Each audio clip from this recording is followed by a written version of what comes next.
Seirete, a Bleach fandom community podcast brought to you by the... excuse me. Sorry, it's just... It's a little bit rude of you to stare. I mean, my mask is up here. Come on. Well, that's fine. I guess we'll just kick off the rest of the podcast then. Hi, everybody. My name is Del, and today I am joined by Nomi. Hello. Hi. How are we doing? Craig doesn't like me, but let's say hi anyway. Yeah. Hi. I know. Hi. Hi. Hi. Oh man. Yeah. Well, we've got 3 episodes to cover this week, and I actually feel I like the pace that we're at right now. And it's clear, I think, I mean, we'll see how this shakes out when you do anime and manga differences. It's clear that they're padding things out a little bit, but for the most part, I find that the content of these episodes, it's enough to leave me entertained and wondering what's coming next. And I also don't feel overwhelmed. I feel quite comfy in this pace and still excited, you know? Yes, yeah, exactly. And yeah, there's padding, but there is not as much padding as there was last week. Those last 3 episodes were terrible. Whereas that was pretty rough. We're on good track now, you know. We're pretty good with it's decent stuff. Yeah. Right. It's better when it's just like, hey, you can go into it knowing that the first 5 minutes or so of every episode, if you're not really paying attention, that's fine, because you're just going to rehash whatever happened last time a little bit, but then it just kind of goes straight forward. And so, all things considered, I'm not too bothered by it. Mm-hmm. Yeah. It is not the worst offense they've committed, that's for sure. It's not even an offense, really. It's just, they're doing their best with limited content. Exactly, yeah. And they're reaching a point where they're having to slow it down anyway because the manga's not coming out as quickly as enough, so that's why we've got 2 seasons worth of filler coming after this. So yeah, they're reaching that point. I know. I understand why, but the timing of it is absolutely awful. It's really bad. It's so bad. I mean, I guess it could be argued that it keeps us in suspense, but there are so many reveals in that last episode, and it's like, nope, now we're gonna start something else that is completely unrelated. Right? Have fun. Have fun. It is one of the better filler arcs, though, I gotta say. Yeah. Well, in my opinion. Maybe other people feel differently, but I don't hate it. I don't hate it. I have my opinions, but yeah, I'm not a fan, but I'm not a fan of any of them. But yeah, it's... Yeah. Yeah, no, I have opinions about some choices that were made within that arc, but yeah, it's better than the Princess and Soccer Ball arc, and it's better than the Bound arc. Exactly. Yeah. Out of the 3, this is the better one. Like if I had to choose, I would choose this one. But yeah. Yeah, I agree. I would just choose canon content all day long, but that is definitely... I was going to say that's not a spicy take. I don't know. I've met people that really, really like the Zanpakuto Unknown Tales arc. But I'm also a sucker for, like, this is canon and this is not, and I'm always going to prefer canon content. Oh, for sure. Always. I'm definitely a canon purist. I do like knowing what was in the manga, which is why the manga differences are so fascinating to me. Yes. It's just seeing those little differences and... how one thing can just change the whole tone of something. Yeah. Yeah, even if it's really subtle. Yeah, exactly. Yeah. Some of those are my favorites, actually. Yeah. Well, should we kick it off? We shall, yeah. Just like the princess who learned how to play... They didn't call it soccer. They called it, like, something else. Was it not... Is it futsal, or was that something else? Oh, wait! You might be right about that. Wow. Ooh, that just sent me. Haven't watched that arc in a minute. Anyway... Yeah, I think it's either that or that's the game that Squad 6 play and Renji plays.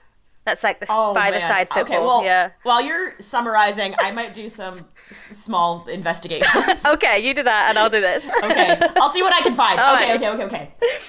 So, with our episode summaries, we start right off the bat and coming in hot with episode 224, 3 versus 1 battle, Rangiku's crisis.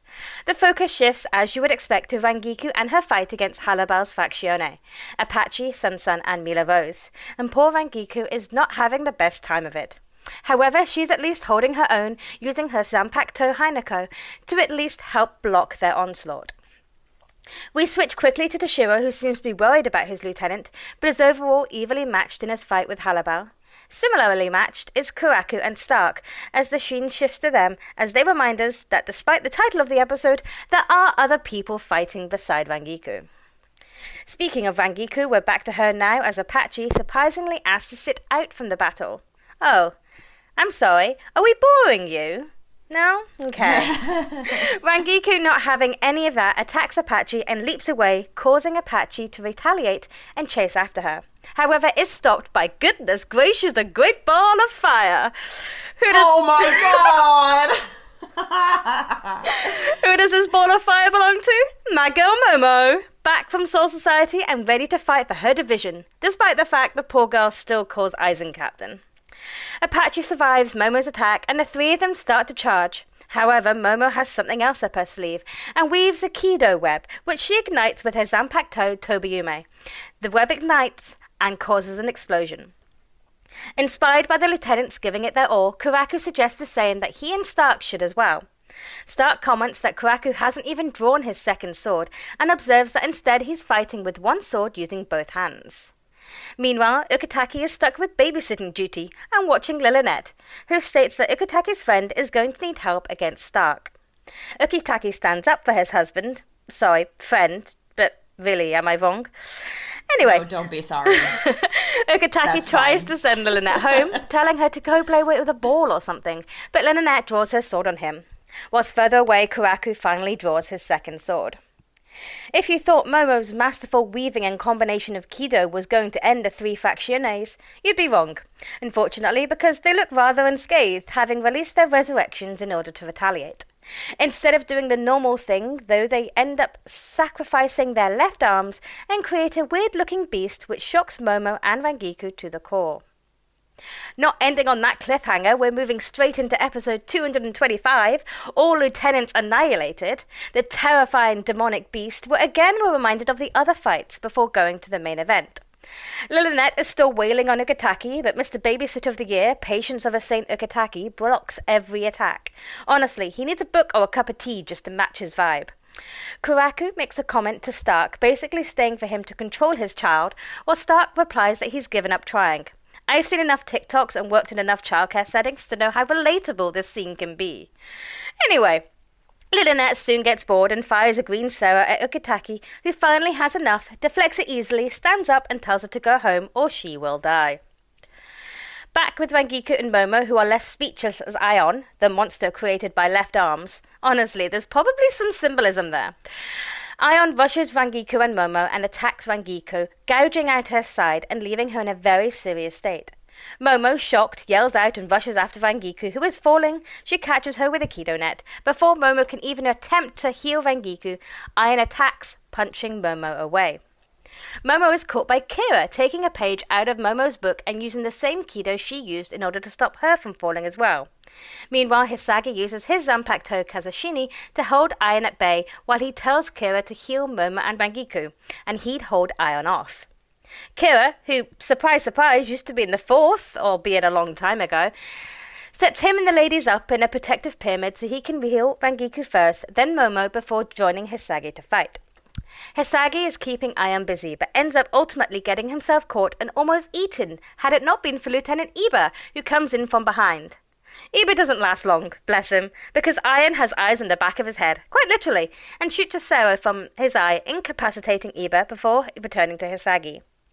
Ion squeezes, then throws Hisagi away, rounds on Kira, walking agonizingly slow towards them. Kira is hurriedly trying to heal Rangiku at least, but there's not going to be enough time. And then right at the last minute, Ion is stopped, a hole appearing in his chest, as a rather disgruntled Yamamoto steps in, complaining that he had to step in the first place. And that brings us to episode 226, fierce fighting concludes towards a new battle. To say that Aion is unhappy about the fact that Yamamoto has just blasted a hole through his monstrous body would be an understatement. As Soifone remarks to a confused Omaida that everyone who came here, including the head captain, did so to fight, Aion punches himself in the chest. And then again. And again, and again, and again, and again, and again, and again, until he changes form, growing in size and trying to show Yamamoto the full force of his bestial hunger and anger, but to no avail. Head Captain Yamamoto releases his Ryujin Jaka, and before Aion can even clock what's happening, slices him in half, and then obliterates him with flames, and then proceeds to send Apache, Mila Rose, and Sung Sun hurtling to the ground right behind him. Elsewhere, Toshiro feels more confident in his fight against Holibel, perhaps because the head captain has busted out the proverbial big guns, but also, perhaps his subordinate and his friend are relatively safe now. Either way, Holibel decides to reveal her position to Toshiro. As powerful as she is, she's only the number 3 Espada. And Toshiro, being Toshiro, naturally, immediately goes Bankai. Meanwhile, Kyoraku and Stark are still flirting, fighting. They're talking, and both of them kind of seem like they're trying to put off going all out in this fight. But ignorant bliss can't last forever. Kyoraku, insightful observer that he is, guesses that Holibel is the 3rd Espada, and that Stark, likely, is the 1st.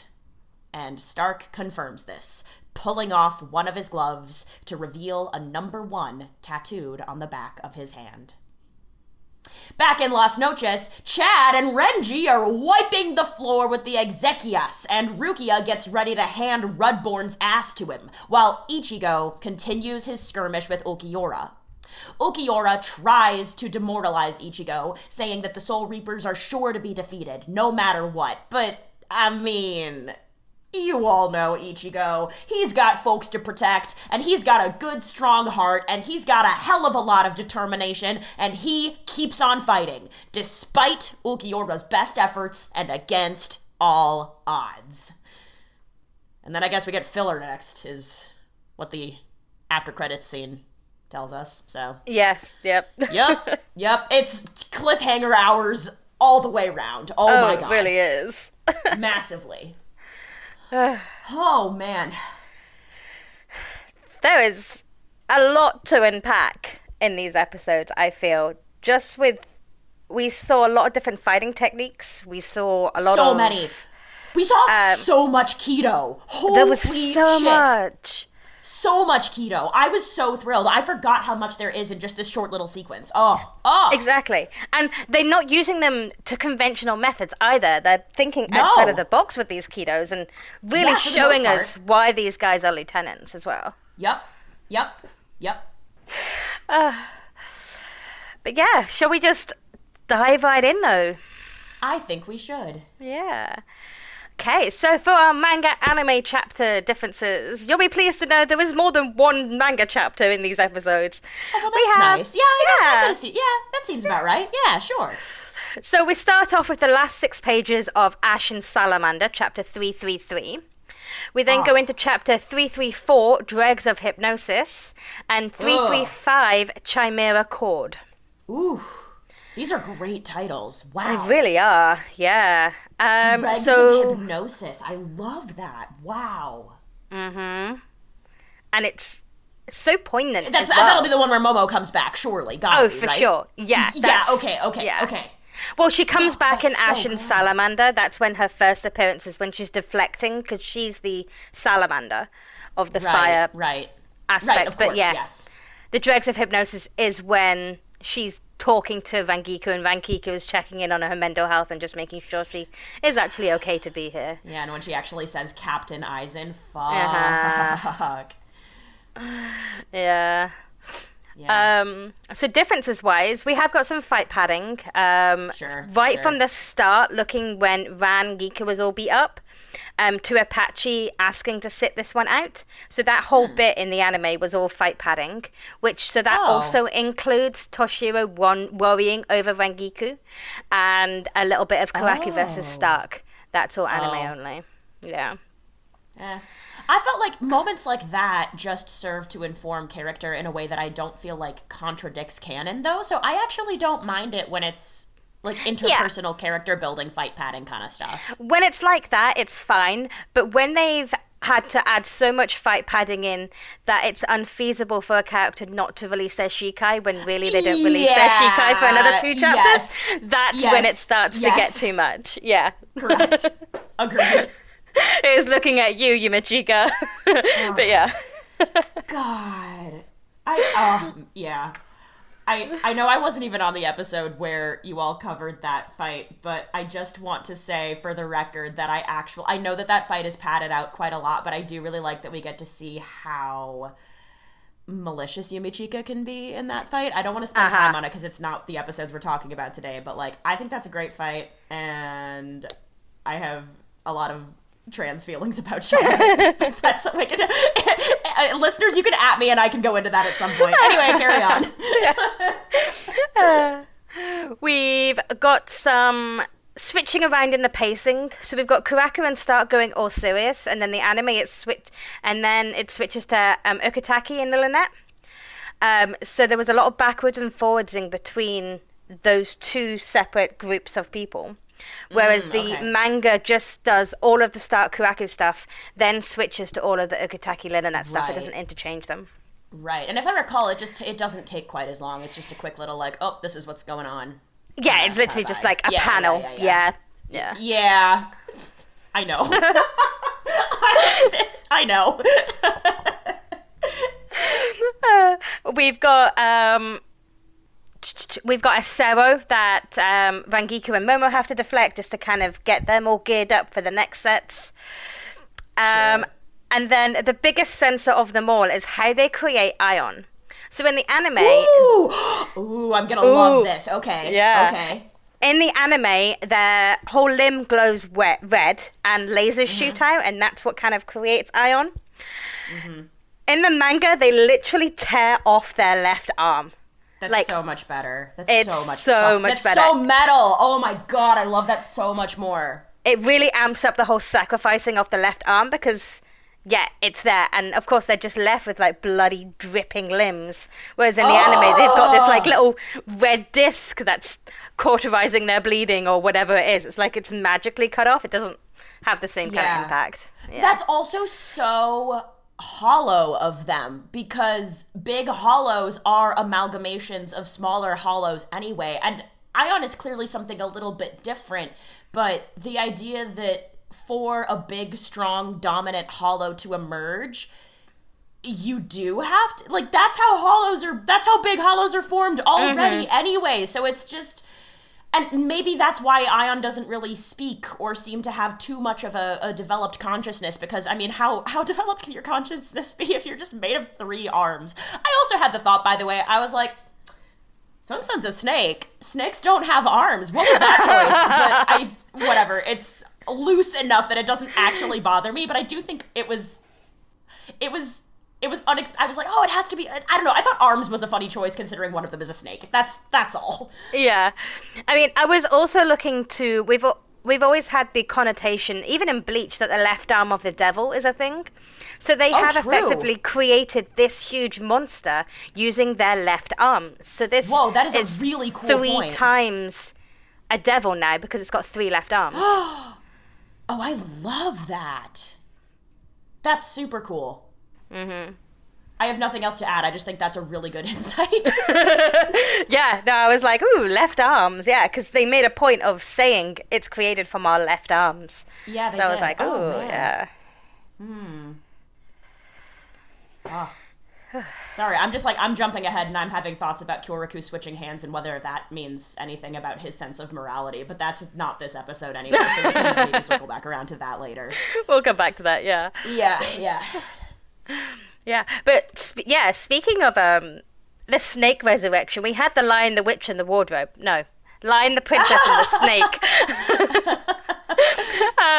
But yeah, we did. It was very weird because we've got definitely a lion looking like one from Mila Rose. Yeah. You've got the snake from Sun, and then you have just got the. Was she like a centaur? I think she's Apache? like a deer. A deer. I think she's sort of like a deer. Yeah. Let me, because I know what she looks like.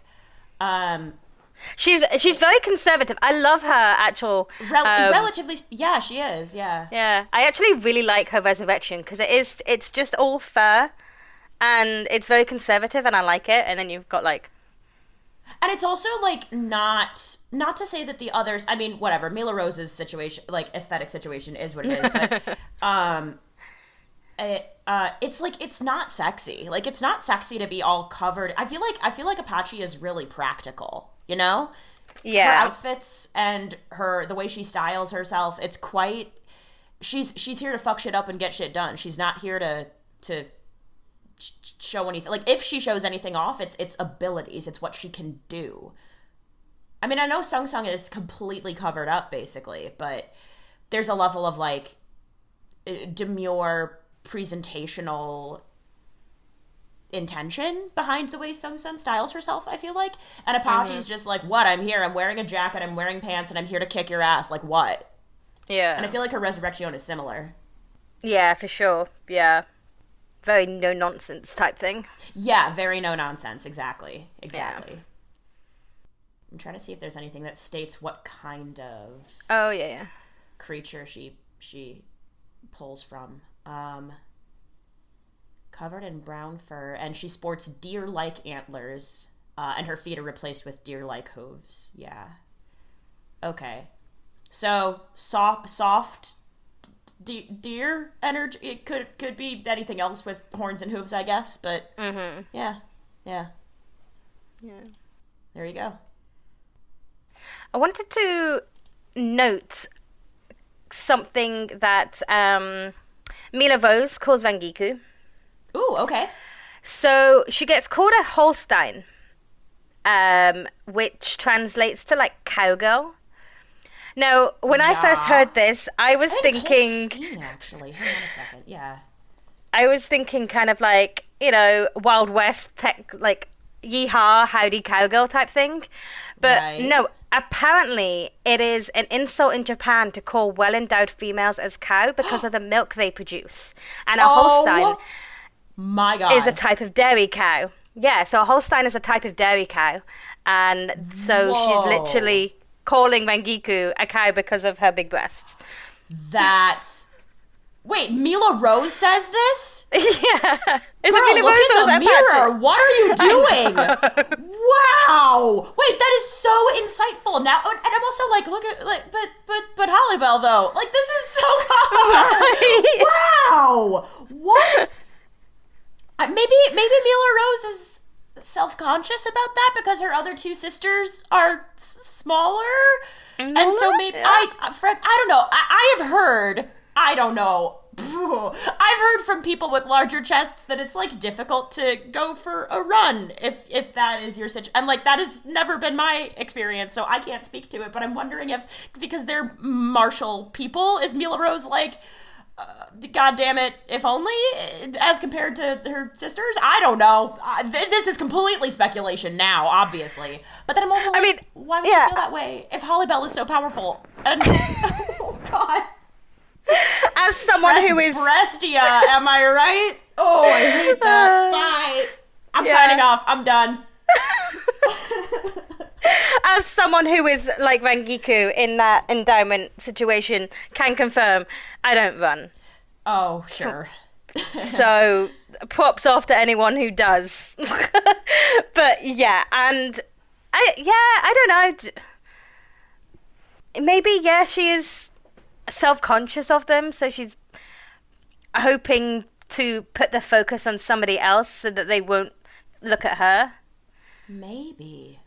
But they've been around her long enough that they probably don't mention it. They're just... No, I wouldn't think so. And frankly, well, but then you never know, because we see them squabbling together in one of the later episodes, and they just kind of can't rein it in, and they can't focus, and it starts off, and it's Apache and Sung-sun, and then Mila Rose, in theory, comes in to kind of try and break it up, but then she ends up getting herself tangled up in it too. And so it's such an easy jab, you know? It is such a quick, superficial, simple thing to make fun of someone for. And if you've ever fought with siblings, I feel like shit like that comes up all the time. Just basic, dumb, easy targets where you know you don't actually mean it, but it's right there. So I don't know. It's just a really unexpected choice still, though, to say to Rangiku. Yeah. Huh. I have just looked it up in the manga, actually, and it is actually Apache. My apologies. Oh, it's Apache? Okay. Yeah. Wait, that makes marginally more sense. Yeah. Oh, my God. But Mila Rose, they're not as big. Mila Roses aren't as big. I'm just staring at people's breasts now. But, okay. No, wait, hey now. That's fine.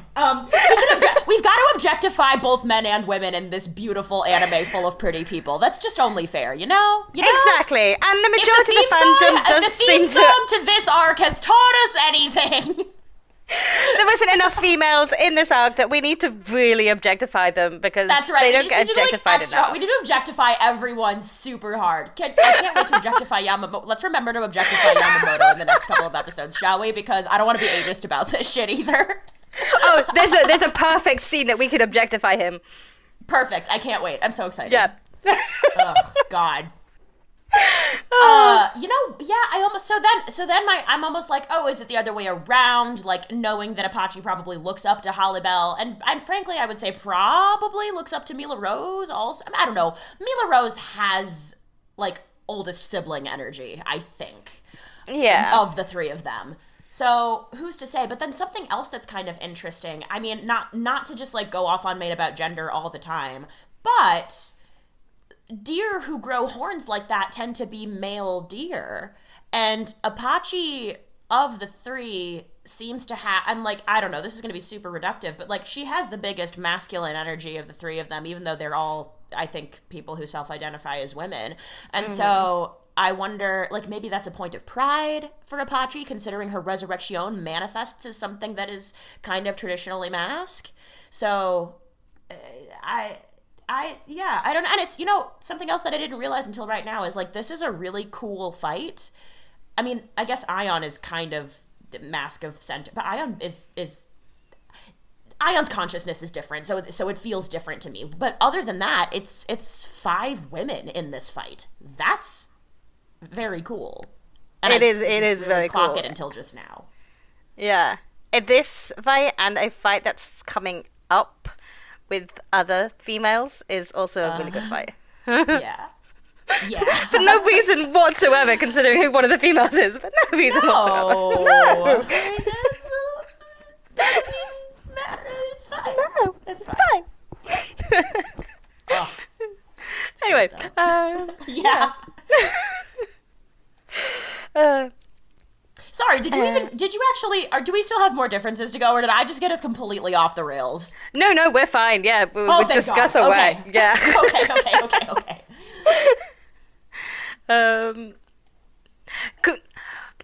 I just love how throughout the whole, moving on to Kuraku and Stark. Oh, sure, if we must. Yeah, if we must, yeah. Such a hardship. I love how Stark is just in awe of Kuraku the whole entire time. Yeah. Like, did you get that feeling as well? Oh, yeah, I think so, because it could be a couple of things, right? But, so, right, we can just establish that Kyoraku is very, very competent. Like, he is good at this, for sure. Mm-hmm. And at the same time, Kyoraku, like Stark, doesn't, like, he doesn't seem to be, Kyoraku doesn't seem particularly ambitious, and Kyoraku doesn't seem particularly bloodthirsty. Is there a little bit, and, like, we'll see how much of this gets teased out later or not, but I don't know, like, I've always gotten the sense from Kyoraku, like, even back when we first meet him, when Chad, bless him, tries to go up against him, where it's like, okay, cool, this is how you present yourself, but, like, what's going on underneath is always the sense I've gotten from Kyoraku. And so I imagine Stark sees and also relates to that, because Stark clearly keeps his cards close to the chest also. And if you think about everybody else that Stark has been surrounded by in Hueco Mundo, people are either very ambitious and out for blood, or there's not a lot of subtlety in Hueco Mundo, is I guess what I'm getting at. Even Aizen, who also keeps his cards close to the chest, is, I think, pretty clear about, nope, I'm gonna kill a bunch of people, I'm gonna make the Oken, I'm going to come in here and effectively colonize this space that is not mine and put my own system of order onto this thing that had a structure that previously worked on its own before I came in here. I'm gonna fuck things up in this objective way. So I betcha it's a relief to Stark to meet someone like Kyoraku, is I guess what I'm saying. Mm-hmm. And it's a nice change of pace. Like, I feel like they would be friends if they weren't enemies. Yeah. They definitely have that kind of... They've got a lot of similarities. They both would rather not fight. They don't like confrontation. Yeah, they're definitely good old drinking buddies. Yeah. Okitake has to go pick them both up from the pub after a night out and take them both home. Yeah. Frankly, Ukitake is exactly the... I was about to say Ukitake is exactly the designated driver you want, but I've thought about this, because of course I have, where the problem with bringing Ukitake to the bar is that he goes into the space wanting to be, like, a very enthusiastic wingman, but he's the worst wingman ever, because everybody just wants to be with him instead. Good night. I mean, especially because these manga chapters are the one with, you know, that color spread where it's the one that gives Okitake his green eyes because he's wearing the green waistcoat. Yes! Wait, I know exactly. Oh, it's so beautiful. It is so beautiful, yeah. But that is this chapter. That is these chapters that comes up in this volume. Yep. Good. But yeah, I almost wonder... Yeah, Stark and Kyoraku is a really fascinating fight to me. And I mean, it's clearly just getting started, because they've mostly just kind of been, like, bopping around, talking, and occasionally swinging swords. Like, they're not going all out yet. At all. Not even kind of. So, I don't want to get super philosophical about it or anything, but I think for both of them there is a level, both of them who we now know are, like, we know Kyoraku is super, super powerful, even if people in the Gote aren't ranked, like, 1 through 10, or 1 through 13, or whatever, according to how skilled they are. Like, that's not how that works, but Kyoraku is really powerful, he's really old, he's been around the block lots of times. And then Stark, we know now, is super, super powerful, because Aizen said, yes sir, you are number 1. So the two of them... It's that whole why do we fight thing for me, I guess, in this confrontation. Knowing that neither of them is inclined to be super bloodthirsty on their own. Yeah. I guess they just unpack that in little bits and pieces over the course of all of those interactions. Mm-hmm. Kind of. Yeah. Which is going to make going into that, like, actual fight, because at one point Stark for sure is gonna have to go resurrection. He's gonna have to. Oh yeah, because that structurally that's just how that goes. Exactly. Yeah. So it's gonna make going into that so much more interesting, because we've had this small little bits of build up into everything that they've been doing. I know. And we've never seen Kyoraku Shikai, so I'm just saying. Yeah. Yeah, I think the thing that really, really gets me, like, distilled about this fight is that it's two people who you know are gonna go out, who you know are gonna go out eventually. That's not what I meant, but also maybe. Really it is. Who you know are gonna go all out eventually, even though... It kind of seems like neither of them wants to. Like, what a fucking dynamic From, like, that's the kind of thing that just tears at my heart. That's why I like this fight. Like, yeah, sure, eventually, like, we've already seen some cool technique stuff. Like, even just that little bit that Star comes, whatever, we're in a different episode now, I don't even care. About, the distance between your sword and my body is different when you use your right hand and your left hand, so, like, bullshit, you use both of your swords, bitch. Like, yeah, good, great. That's already so fucking cool. Mm-hmm. But the idea of we have to go all out, and it hurts. Like, Kyoraku doesn't want to, Stark doesn't want to, neither of them wants to be here, but they're both gonna do a lot of really scary shit to each other, probably, because they're both that good. Who the fuck knows? That tension, I love that tension. And it's not something we've seen, because Toshiro and Halibel, like, sure, maybe neither of them wants to be there, but Toshiro's like, no, Toshiro's already coming at her with his Bankai and has been coming at her with his Shikai super, super hard with, like, no reservations. Mm-hmm. Rangiku and Momo aren't holding back against the Fractiones there. His Sagi was going all out, and he's been in Shikai for a second, and that's fine. Kira, we've not seen anybody holding back at all, and it's not like Kyoraku and Stark are gonna hold back, but there's a tension there for the two of them that I feel like every other fight has lacked so far. Yeah. The closest that we got maybe was Ichigo versus Grimmjow, but both of them are like excited young boys kind of in a way that neither Stark nor Kyoraku seems to be. Grimmjow and Ichigo both like fighting for fighting's sake, kind of. Yeah. Ish. Kyoraku and Stark don't, I think. Yeah, no, I see that. Yeah. Which, yeah. So, I was gonna say I have a question for you. Okay, go on then. Yeah, I was gonna segue, but no, I'll take your question. Okay, sure. So my question for you, because I know how much you love Momo. Yes. So I just wanted to know what your reaction to seeing Aizen's and also Toshiro's reactions to Momo coming back were. Oh. Okay, so... Oh my god! Okay. Good start! So, like, Toshiro's reaction, you can definitely tell, like, that he worries for her, that he's concerned that maybe, that isn't the right time. He wavers. Halibel even notices it. Like, oh, your spiritual pressure wavered there. She could also tell that Momo's appearance has stirred something inside of him. And however you ship them, whatever you are... I see it more of like a brotherly instinct to protect, and now he's torn as if to say, what do I do here? Ultimately, he continues fighting, but that's kind of where his head is at. He's like, is this the right time? And then you got Aizen, who I just kind of want to punch his face in, because he literally just says, oh, it's of no concern. But it's a case of... Yeah, go ahead. Yeah, I don't know if he's... There was just something about his look, and just something about the way he acted, that he's already placing chess pieces in place to maybe do something later. I don't know. And it's just... Yeah. He said he wasn't phased. He said he didn't look nothing, but it's just the way it was animated that makes you think that maybe nothing, maybe there's something else. I don't know.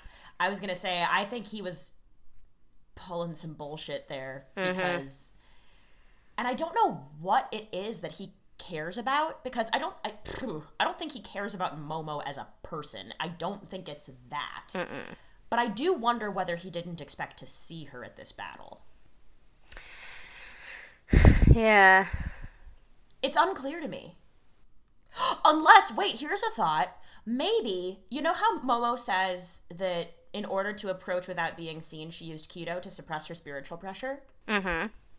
What if because she's fucking good at kidou, as we can see. Oh, for sure. Do you think it's possible that she suppressed her spiritual pressure so successfully that she even hid it from Aizen, and then when she revealed herself, Aizen was like, oh. Which, oh my god, oh man, which, now that I'm just thinking about, okay, right. So, not that they're in the same division at the moment, but, like, what if that's just one of the 5th Division's things, like, because when Shinji, like, ripped that wall of kidou away and was like, "Hi, Sosuke, I see you, bitch." And then I don't know, I think there's something about Aizen being like, "Ugh, I've been had by the 5th Division again." a little bit. What is it with these people knowing where I am? Yeah, because I've got that as well. Like, Momo's kidou skills we knew she was good at kidou before, but this just really proves just how good she is, weaving 3 difficult combinations together to create that whole webbing, using kidou outside of the box and using it to catch and webs and everything, and it just really showcasing what kidou can be used for, not just to create a light.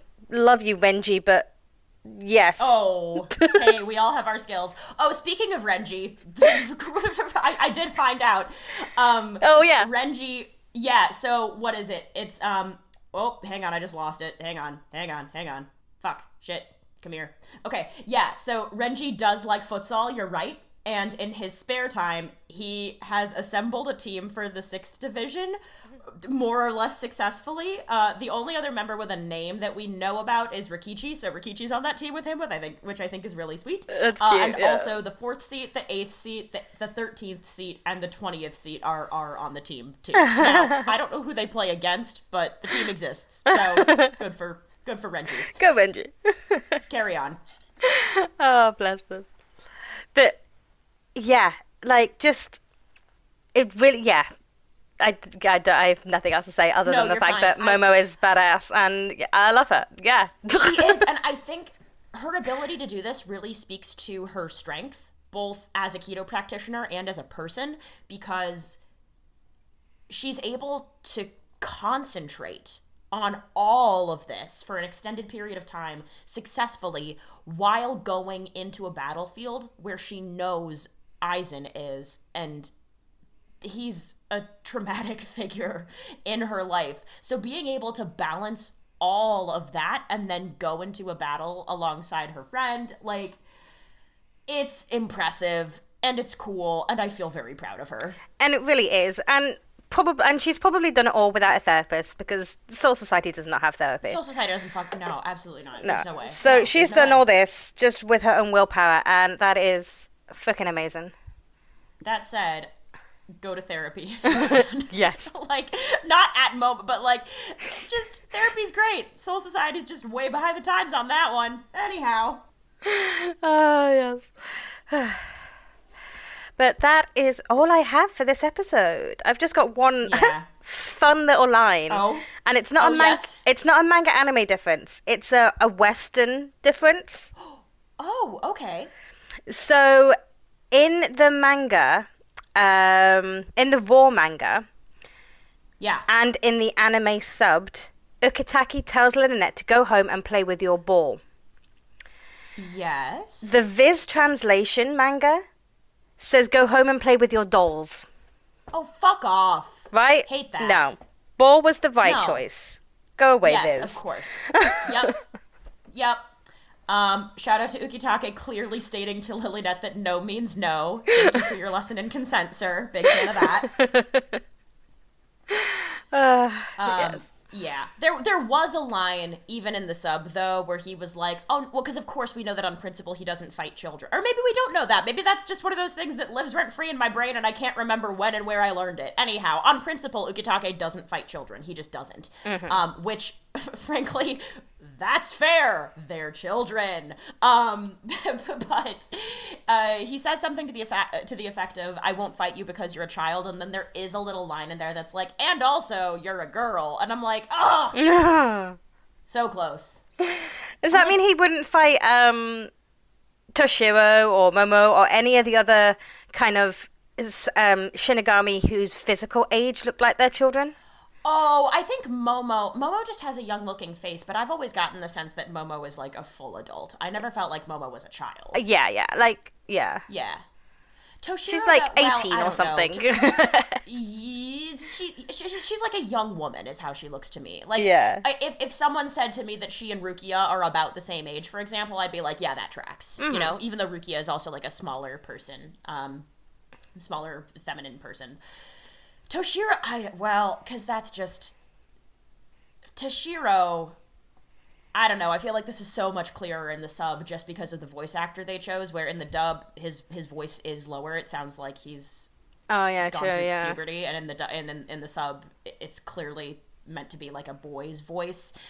I don't know. I feel like all I can say is somehow something unusual is Toshiro's situation is unusual, whatever it is. So if he's literally a boy but he's also a captain, I don't know. I can't imagine Ukitake has cause to fight him. No. I don't know. That's a good question. A better example then would have been Yachiiro. Like, if... Oh, yeah. Yeah. Jeez, I don't know. I don't know. I don't imagine he would. And you know what? Not to spend too long talking about him, I suppose, but... we got to see a great example of just what a strong defensive fighter he is, actually. Like, he managed to hold his own again. Not that Lilynet is particular. I mean, she's skilled enough. You know, she's skilled enough to be at this battle, but she's not, like, amazing, is the vibe I get. Even so, he was able to just very casually blocked and or deflect all of her attacks, no matter what form they took. And so... He's a captain. He's powerful. He's been around for a hot minute. So I feel like... if somebody like Yachiru attacked him, he probably would be able to make it through a big portion of that battle without actually ever attacking back. I bet you he could hold his own purely defensively for a really long time. Yeah, exactly. Especially because we don't know what Yachiru can do yet. Like, it's just a case of... we don't really know what he can do yet either. We've never seen his... He can deflect a Sero with his hand. And that sounded really Northern English. Hand. Yeah, a little bit. And I'm not even from Northern England. Oh, you're gonna deflect the Sero. Yeah, exactly. Sorry, I hate that. Sorry, I hate that. Sorry. But yeah, so yeah, that is all I've got. Yeah, that's all I've got also. Okay, so episode 225, Manga Differences in Chapter. We've got 2 chapters, 336 El Verdugo and 337 Hall in Your Inferno. And it is Hall, like Hall. And I have no idea what it means. Like Hall in Your Inferno. I'm wondering if it's a Dante reference. Maybe. Because we also looked at the... moving from one circle of hell to another? I don't know. Because we also looked at the fan translations, which are usually sometimes can be more truthful, and they haven't been westernized, and they also have the weekly names. But no, they've translated it as Hall in Your Inferno too.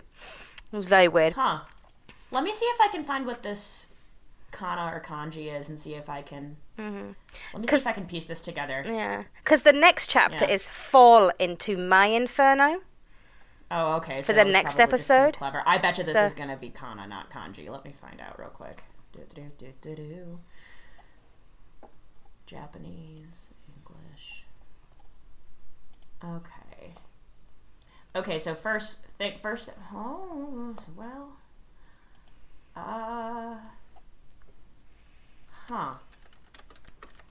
So it's written out originally, it looks like, for the most part, just in kana, which means it's just like, this is how you say the sounds. Like, it's closer to an alphabet than anything else. So I think it's a play on words because in the Japanese, it's horu, like Horu, kind of, which I think is as close as you could get to saying whole in English-ish. So I think it's just a wordplay thing that, I mean, frankly, Kubo does wordplay like this all the time. If he misses like once over the course of 600 to 700 odd chapters, like, I'll take it. He deserves a break, bless him, yeah. He deserves a break. It's fine. So, it doesn't make a lot of sense, and I guess that's just what that is kind of what I'm getting out of that. Yeah, it's probably one of those things that didn't translate well, and that's the only way they could do exactly. it. Yeah, right. So yeah, differences. We've just got again timeline stuff. They placed some scenes halfway through the manga chapter and said they placed it at the start and all of that sort of stuff. We've got some Kuraku Stark talking right at the start of the anime. That's anime only. We've got a random cut to Halabel and Toshiro. We don't actually see Halabel and Toshiro in the anime, in the manga, until she reveals her number. So any scenes with Halabel and Toshiro from now on are just added extras. Oh, okay. We've already spoken about the arm discs, where their arms have been cut off. Yes. The biggest difference is what happens to poor Rangiku and Momo. Oh dear. So Rangiku gets a whole chunk taken out of her, and Ion actually holds the chunk that he's got of her side and drops it. So here's the picture. I love that so much. I mean, that's awful, but I love that. Mm-hmm. And then... Oh my god, I love this!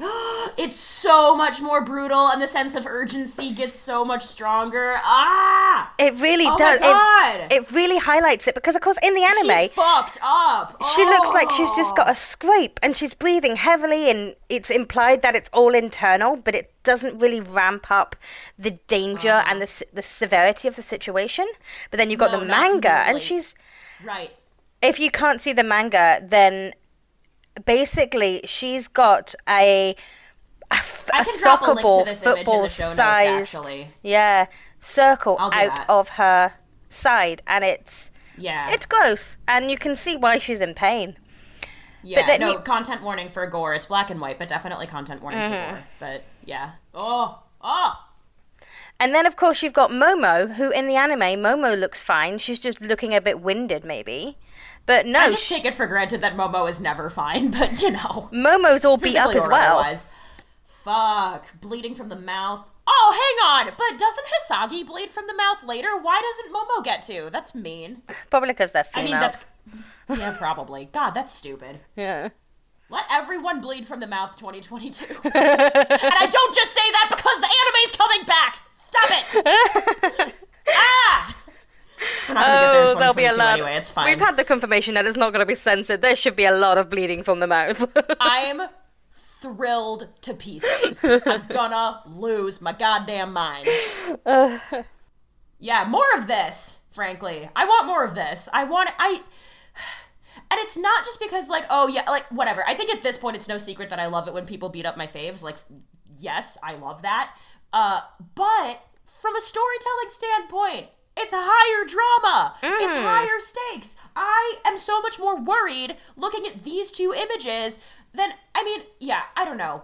Momo, I sort of, because Momo was in such a bad way physically for so long, so the fact that she's back in this fight, even if she doesn't look super beat up, I'm like, oh shit, Momo, you're probably actually not okay, and I believe that, but Rangiku's been fine for a minute, so if she doesn't look beat up and then she's like, oh no, as soon as there's somebody with healing powers on the scene, I'm kind of like, I take it for granted that she's gonna be fine in the anime. Looking at this in the manga, I'm like, oh shit. Exactly, and how is Kira, lone Kira, who's not been in the fourth for ages, meant to triage this situation? Yeah, exactly. And then it becomes more difficult for Kira as well. That's a really good point. What if he chooses to heal the wrong person? What if Rangiku is too far gone for his powers, and he loses them both because he didn't focus on Momo first? Right, and let's not forget that Kira's probably emotionally shaken up right now because his former captain, who treated him like dirt, is also here. Mm-hmm. It's a lot. There's a lot going on. There's so much going on. Oh my god. That's a really important difference, I feel, actually. Shit. Yeah. But it's fine, because it's filler episodes, and they're both fine in the filler episodes, so it's okay, guys. Whether or not they're fine when we come back after the filler episodes is a different matter entirely. So annoying. So annoying. Cliffhangers, and people are dying, and yeah. I just re-remembered something from the upcoming filler arc, and it's just is why. In the end. Bye. Why? It's a good. It's why. Why? Why? Maybe if the anime gets delayed, we will revisit some of these filler arcs. But they're kind of, well, we should. We probably should. We should. Yeah. And also the movies. And the movies. Yeah. And the filler episode that is coming up that we are also skipping, much to my deep chagrin, obviously. Oh, yes. Yeah. Mr. Why did he wear white whatever. Y'all, you know this is an anime. You know there had to be a beach episode at least one time. That's all I'm saying.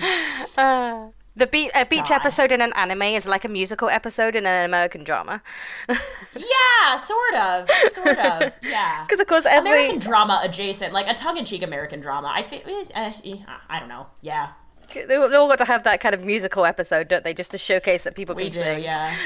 maybe like a super, super god tier unlock is Nomi and I get to do a special about Once More with Feeling. Maybe that's what happens. I don't know. Yes. Yeah. Can we? Yes. Geez. Anyway. So yeah, that is literally all the differences for those episodes. Okay, cool. Yeah. Cool.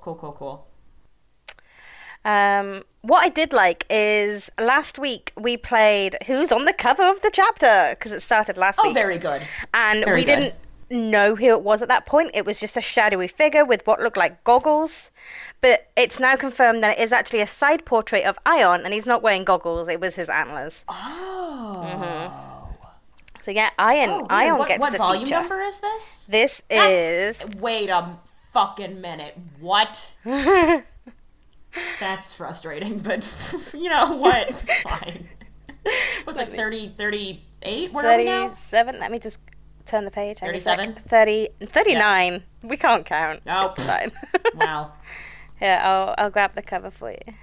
They don't pay us to count. They don't pay us to do anything, but they really don't. No, I turned up at a meeting at a school the other day, thinking it was on the 28th, and the receptionist like, no, you were meant to be here on the 26th. I was like, apparently I don't know my differences between my 8s and my 6s. Oh dear. There you go. Side portrait of Ion. Yeah. It's cool looking. Mm-hmm. It's cool looking. Yeah, Ion gets a cover. Yeah. Oh, obviously under related images, that color spread came up, and I am just looking at it again, and just, I don't know, handsome boys are handsome. That's all I have to say. Yes. Oh. Yeah, it's not a color spread in the on the app, so it was very disappointing. I only got like a grayscale version of it. Oh, yeah. Well, that's fine. That's fine. Oh, vest, pocket square. Kyorku's got a stupid hat, and he's not wearing it, and I don't blame him. He just walked through the door. He's taken it off. When has he ever taken off his hat when he walked into a room? He's never done that once. He's going to do something different this time. Yeah, you're right. It's a color spread, so people have to do something a little bit different. Oh my god. Well, that's nice. But we've kind of covered most of the points that we had, like at least that I had, in the previous episode. I actually feel that way too. Other than the fact that Yamamoto was really not impressed that he had to step in to help. Yeah. He wasn't really doing anything anyway. No, he wasn't. I gotta say, because, so, whatever, I shit on Yamamoto kind of often, and it is true that I don't love him, and I don't know that he's he's not a bad leader, but there are some things to be desired in, like, his organizational design and in the kind of culture that he perpetuates. There are a few things that I object to, but there are, so I guess I actively was, like, challenging myself in watching this episode and the next episode to find things that I either like or respect or understand better about Yamamoto. So, of course, initially, my knee-jerk reaction when he came in, and especially too when Suifo and Omaida were having that brief exchange in the beginning of like, oh shit, like Yamamoto is here. He's actually going to fight? What? Like there was some surprise there. Mm-hmm. And so I do think it's some absolute noise to be... I mean, on the one hand, I suppose I understand the number one authority figure not charging it on the front lines all the time because in theory you need to keep that person reasonably safe and you maybe don't want them in danger. Like, what do you do if that person falls? That's a complicated question, probably. But at the same time, and maybe this is just from like all of the romantic YA fantasy books that I read when I was younger or something, but there is something that I really like, especially in a fictional setting, frankly, about that head authority figure in a militaristic setting actually going into battle. I don't love it when the commander just kind of sits there and orchestrates and watches things unless there is genuinely a strategic reason for it. And so... yeah. If Yamamoto was actually annoyed that he had to come out and fight, I'm kind of like, bruh, you're the captain command. You should be able to fight though. Like you should. Yeah. And it boosts. It's like from a military standpoint as well. It boosts the morale of the company.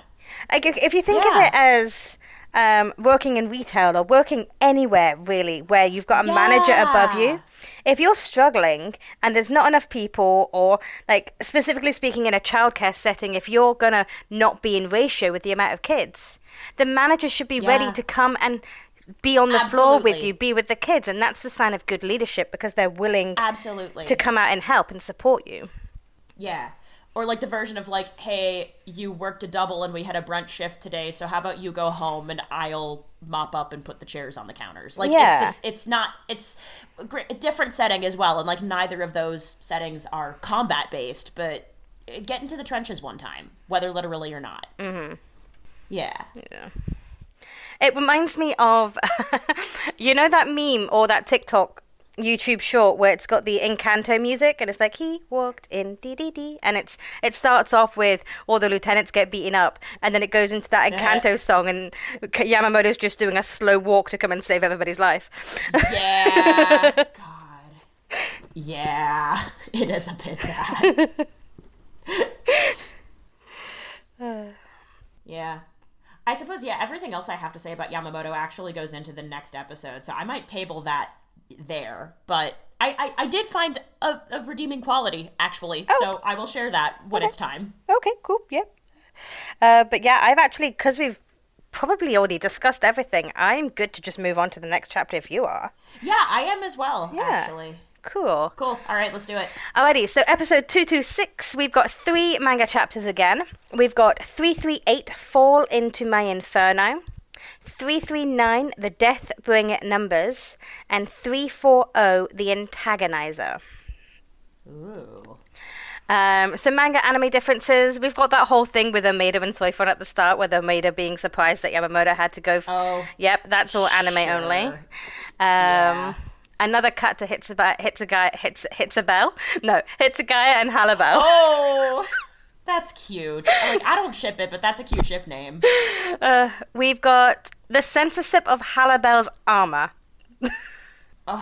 Halabel's armor is a lot more revealing in the manga than it is in the anime. Oh, really? Yeah. Yeah, that makes sense.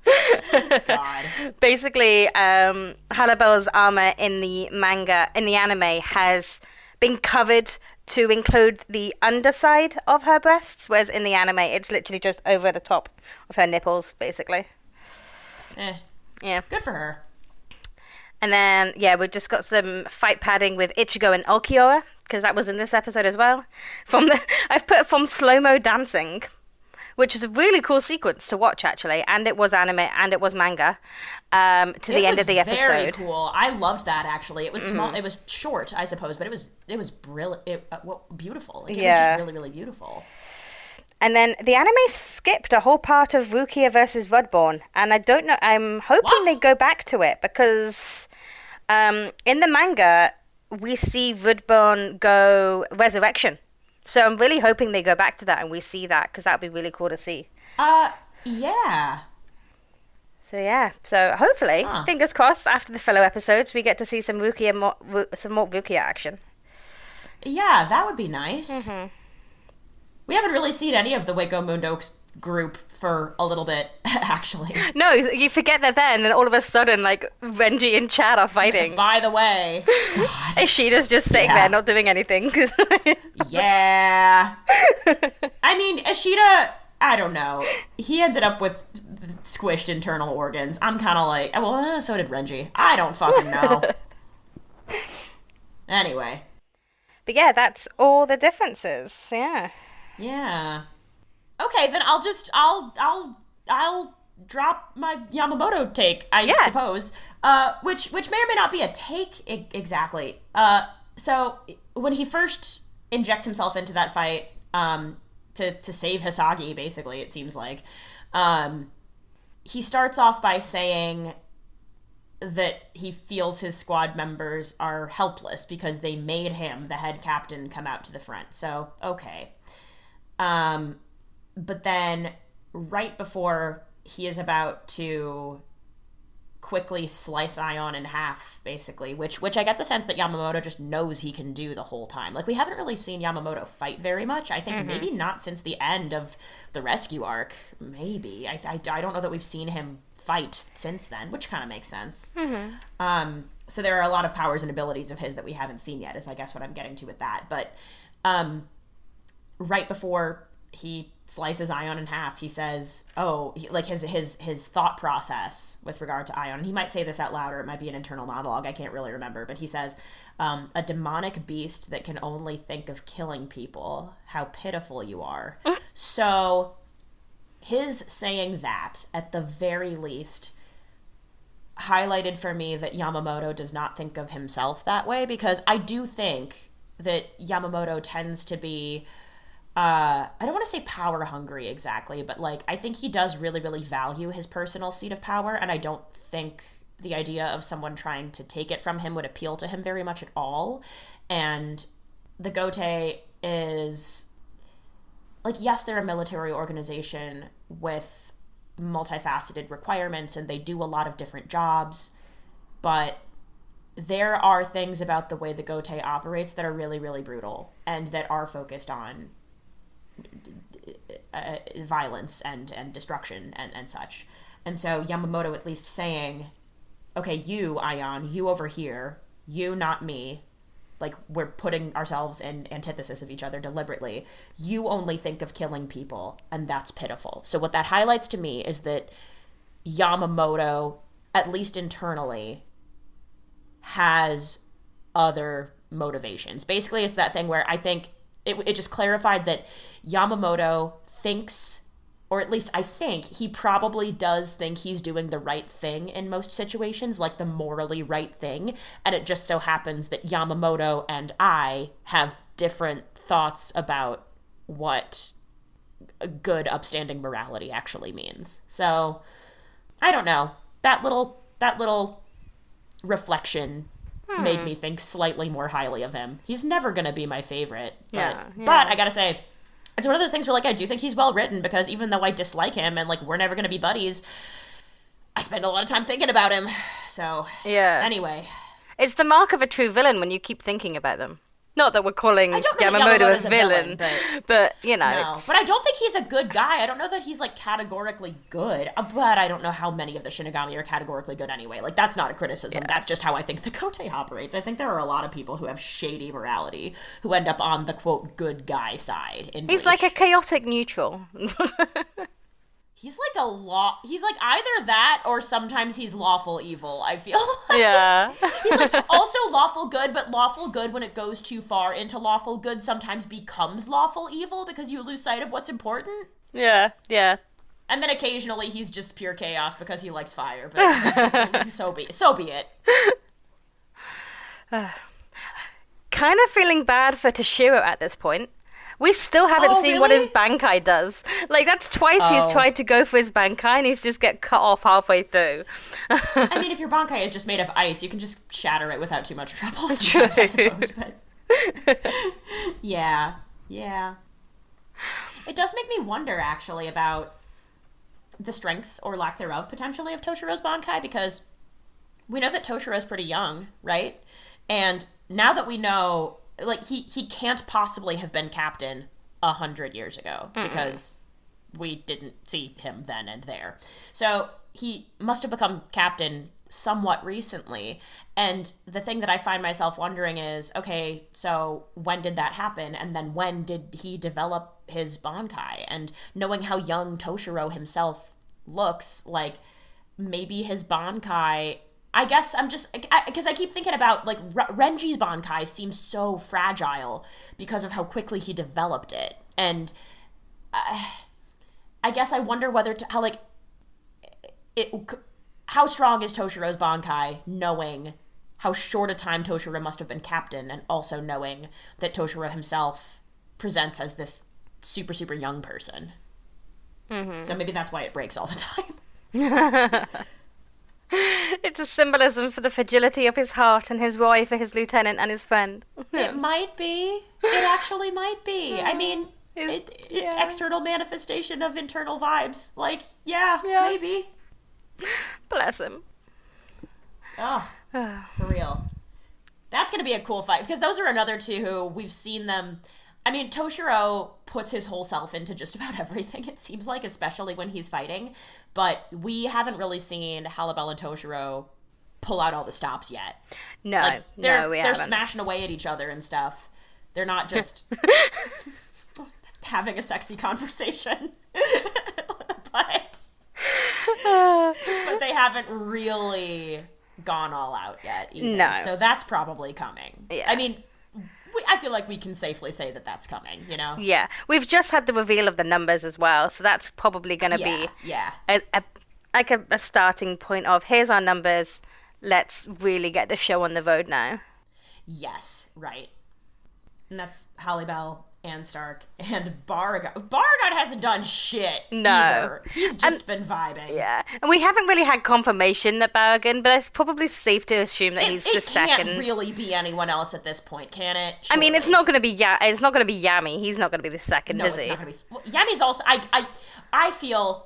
Knowing that Ulquiorra was left in charge back in Hueco Mundo, I think it is safe to say that that's because Ulquiorra is now the highest ranking Espada in Hueco Mundo. Yeah. So it doesn't feel like a huge leap to me to say that Aizen probably brought 1, 2, and 3 with him. Exactly. Know? Yeah. Yeah. For sure. I guess. So yeah. It's I don't know. I don't think I have any other spicy takes. No, nothing really. Because then we move to Ichigo and the gang and the...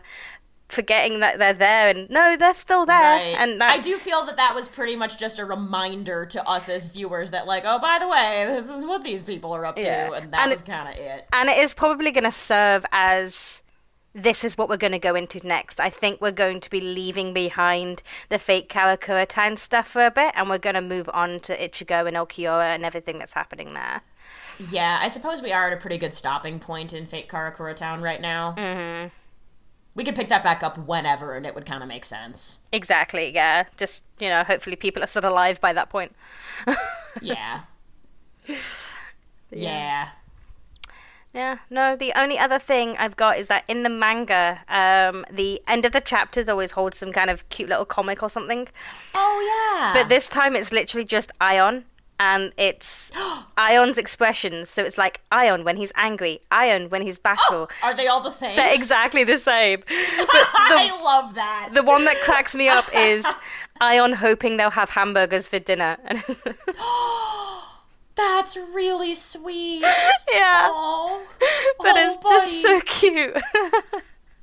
I never really thought about it until right now, but I imagine Aion actually is sort of like their pet. I mean, One of them uses the word pet to refer to Aion, and so the idea of, that feels like the most, like, domestic, hollow thing I can possibly imagine, is the three of them just being like, oh, we're bored, like, let's play with our pet, and just ripping off their arms for the afternoon, playing fetch, running around, playing tag, going back, maybe having hamburgers together, and then when they've decided they've had enough fun for the day, then they regrow their arms. They get Aion out of that form. Yeah, I guess. Yeah, like how did? Yeah, that's a weird one. How did they know to even do that? Like, have they done it before? Like, I don't know. Are there 50 million Ions just kind of roaming around somewhere because they keep regrowing their arms? I don't know. Heike, I imagine that's one that Kubo didn't even think through No, either, no, definitely not. It hasn't come up. Ooh, speaking of Ion, kind of, another redeeming quality-ish that I found about Yamamoto is the fact that he chose not to kill Apache, Songson, and Mila Rose. He chose to let them live and just char them to crisps instead, which maybe is more embarrassing. I don't know. Like, I could think of it either way, where maybe he actually is sparing them and he's got not a soft spot for them and not like out of kindness or whatever. So like you could make that argument, but then you could also go like, maybe it's humiliating, or maybe, I mean, the other thought that I had was maybe he regards Halibel as somebody that he could reason with at some point, and so wanted to leave those fracciones on the table in order to curry favor with her, but that's a stretch. Yeah. I think that's it for me, though. Yeah, actually. That's it for me. Yeah. Yeah. Gosh, okay. Well, if that's all we have for these episodes, then I suppose we should move on to our Shinigami Cup Peroxide edition. Yeah, let's do it. Who wore it best this week, Nomi? So, it was, of course, Ukitake and his Mask of Patience. That guy is a saint. Oh. Mm-hmm. Oh. I think he actually is quite patient. Actually. He really is, yeah. Especially, well, I mean, look who he's got for third seats. He has to be. He did... If he wanted to do something about that, he could. He certainly could. He really could. Yeah. Oh, God. Mine this week was... Okay, it was just a very brief moment, but there were a lot of like, whoa, that went by quickly, but boy, that was beautiful in this series of episodes. So I put that shard of ice wearing Stark's face. Do you remember that transition? Just a brief moment from Halibel and Toshiro fighting into Kyoraku and Stark again. Do you remember that? No, I don't. Oh, okay. I think it was in the second, I think 225, maybe, but it was just this slow, like Toshiro did some ice-based attack, and I think Halibel either deflected it or shattered it or something, and then there were shards of ice that sort of strewn is a word, flew, I guess, across the battlefield. And sort of in slow motion, and the way that they transitioned back into, okay, we're with Kyoraku and Stark again, was shards of ice through the air, but then there was a reflection of Stark's face on one of them. It was so pretty. It was really, really cool. That's so cool. Very small moment, but it stuck out to me. So anyway. That's so cool, yeah. Yeah. Best ship this week. So my ship is, it's always going to be the bromance between Kyoraku and Stark. I'm just going to reiterate from what I chose last week. But also, because, their bromance is cool. But my one for this week is Toshiro and his heart. Because he's so worried for both when Momo turns up and with what happens to Rangiku. He may be tiny, but his heart is large enough to compensate. That's a really good one. Oh. Yeah. Yeah. Oh, man. When you said bromance, I was sure you were going to call out Hisagi and Kira, actually. Oh, them too. Which is sort of like, yeah. Because that was cool to see them work tactically together, actually. We haven't really seen much of that, not in a minute. But my best ship was the friendship all together of, it was just Hisagi and Kira and Momo and Rangiku all together. Yes! Kind of. And frankly, I'm going to chuck Iba into that mix too, even though he's not really part of that friend group. But all of them using their strengths to the best of their abilities over the course of that really, really challenging fight and figuring out who needed to do what and who needed to go where. It was fast and it was impressive, and I think it spoke a lot to people's skills in their relationships. So yes, no, that's what I put we do that. I contemplated that actually, like just how quick they were to help each other out and having each other's backs and working together. Yeah, no, they were one of my ones as well. Oh, that's so good. Actually, now that I'm thinking about it, that is probably the closest we have seen to, because we talked about this when we talked about Turn Back the Pendulum, how quick all of those, like that generation of Shinigami together were to be like, okay, great, you hold him down and I'll cut his tendons from that side, or you go over here because you're good at this and I will cut, like that kind of instant understanding and tactical assessment based on relationships and skill sets. I think this is maybe the first time that we've seen something like that in the current era of Shinigami. Like, the Visors have that shit on lock, and did even before they were holified, but this is maybe approaching that level of trust and understanding and skill. For sure. There's hope for this generation, yeah. Yeah, honestly, though. Oh, Hisagi. Oh, my God. Wow, I just got hit with a wave of emotions. Like, thinking about Hisagi as, like, the face of hope for a generation. Oh. Wow. Bless. I love Hisagi. God, I love them all. Anyway, fandom shout-out. Okay, you're going to like this one. Ooh, okay. My fandom shout-out is this picture from... at 013 I'm OK Npi on Twitter. Oh. And it is a picture of Ukitaki coming through the Senkaiman with some hell butterflies, and it's the colors and the shading and just how the whole picture of it is just amazing. Of even like the purple swirls in the back. Looks. Yeah. This is how he looks when he is coming to pick up Kuraku and Stark from the pub, because he just wants to go to bed. But he doesn't even know he looks like it. That's the thing. He's just like, "Hi guys, I'm here. I'll pull the car around." But that's what he looks like, just casually. Yeah. Yeah. Exactly. Oh, good find. Mine this week is it's.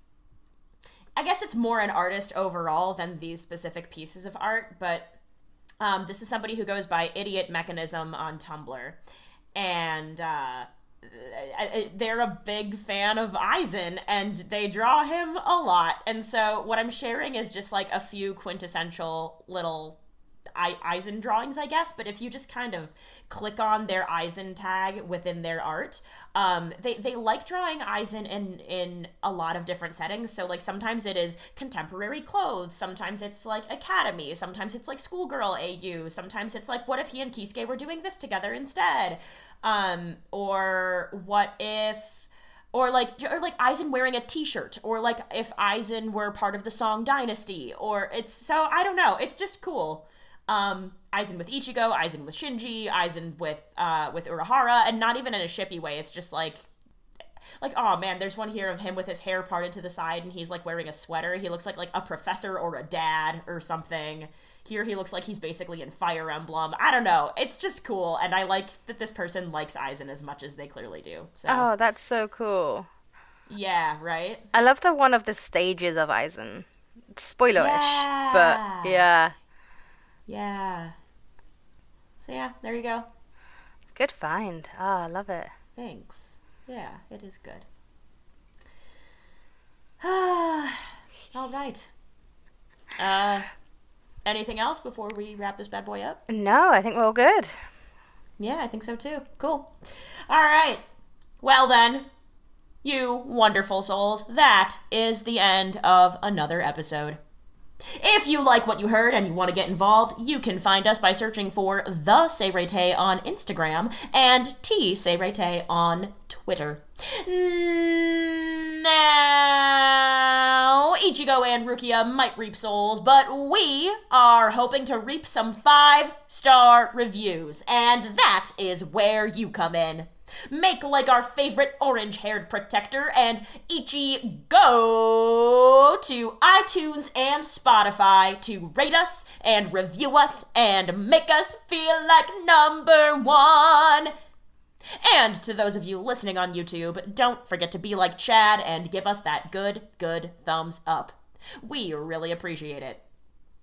Okay, now, as you've probably gleaned from the conversation that Nomi and I have shared, it is 1-2 skip a few hours in a lot of ways. So we do have a filler arc coming up, but before that, actually, we have some filler episodes also. So the next episode in order, episode 227, Wonderful Error, is canon, technically, but it's pulled from some manga chapters from a while ago, and it doesn't really fit in the sequence of this arc. So we've decided we're gonna skip it because it's kind of a non sequitur, and I don't think it makes a lot of sense given what we're doing on this podcast. So, if you are watching along with us, what you're going to do is skip 227, skip 228, much to my deep chagrin, because that's the beach episode, / I don't know, if you want to watch it, I highly recommend it. But it's not canon, so we're not going to talk about it in the podcast, not for now. And then also 229, which is another filler episode that is like silly and good and worth watching, but again, not canon, so we're not going to talk about it. So skip those. Then we have a filler arc, which we are also skipping. And so what that means is that on the next episode of the podcast, we are going to pick things up with episode 266. Which is aptly called Ichigo versus Ulquiorra Restart. They like that restart thing. That is not the first time they've done that. That's not, no. We love some self-awareness, I guess. So anyway, episode 266, Ichigo versus Ulquiorra Restart. Episode 267, Connected Hearts, The Left Fist Prepared for Death. And 268, Hatred and Jealousy, Orihime's Dilemma. So, we'll see you souls then. Yeah. Till next time. Bye. Bye. Bye, bye, bye, bye, bye, bye.